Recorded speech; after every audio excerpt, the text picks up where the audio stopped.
I'm here now to talk about Google Earth, which is really the first tool that we've talked about here in Digital Humanities that I can actually see myself using on a regular basis in the classroom.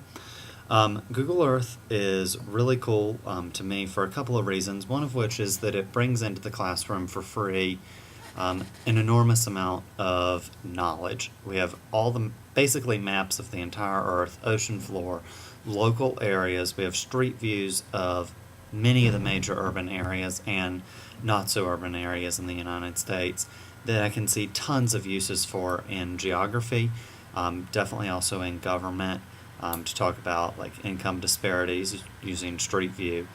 We could also use it for history classes. I was thinking we could maybe make a KMZ file, if it doesn't already exist, of like battles of the Civil War, to really get students to experience just what it would be like to be a Civil War soldier. So there's definitely a lot of great things that it has.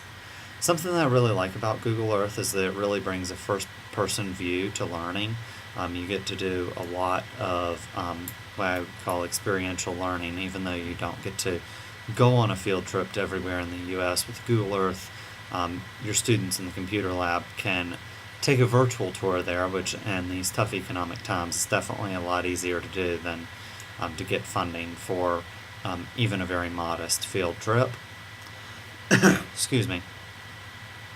I think one thing that I was thinking of, sort of what we did being very loose. I don't know how well that would work with a high school class, but maybe what would work very well would be to do basically the same thing, but give our students a virtual field trip that they're going on, and they have to take screenshots or something along those lines of where they've been using Google Earth.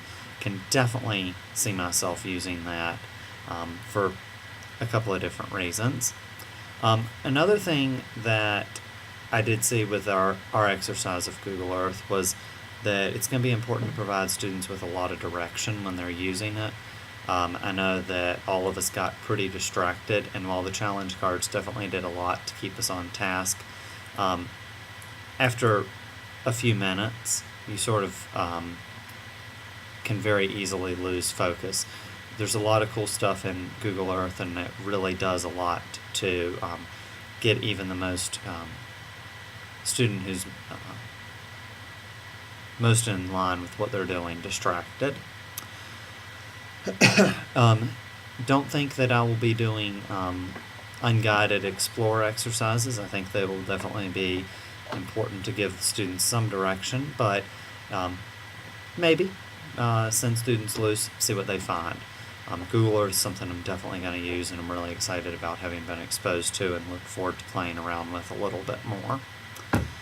The other mini studio that I went to last week was podcasting using Audacity, and I think podcasting's a pretty cool idea. Ryan and I earlier in the week did our podcast just talking about our students, and I have used Audacity before, previously editing some music back when I was in high school and announcing games for my high school basketball and also some baseball, softball games as well.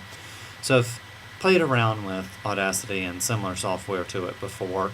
Thought that it was really user-friendly to get through, to edit, just to clean up, splicing stuff together. Didn't get too into the editing aspect of it because for what we were doing, we didn't really need to. I think Audacity is definitely a good software program to know. Having been playing around with digital video earlier in the week and editing that, just dealing with audio seemed like a complete breeze in comparison. Excuse me. Definitely did get overwhelmed with all of the talk of podcasting and the different things that we can do with it.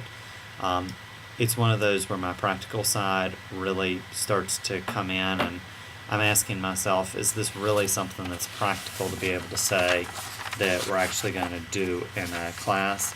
I really don't know, but it's a neat thing to talk about. I also did want to bring up something that Dr. Cater talked about with the English department here, and how she had a student at the Writing Center that was listening to an elementary school's podcast in order to help pass college English. That tells me two things. One, podcasting is a great educational tool for students to be able to use, since obviously it was able to communicate to him at a level he could understand. Secondly, there is something seriously wrong with the English department at this university if the work of elementary school students is actually helping somebody pass their freshman English class in college. That baffles my mind, and I'd really like to know a little bit more about that situation, because to me something's wrong, and quite frankly I'm kind of embarrassed by Virginia Tech in a sixth grade or whatever grade it was podcast being useful. Podcasting is something that I think is a cool tool. I think that it might have application in some parts of education, but I definitely struggle seeing myself using it in my classroom. From the aspect of generating content, perhaps using other people's, it can be a really great tool to use. That's all I've got for now.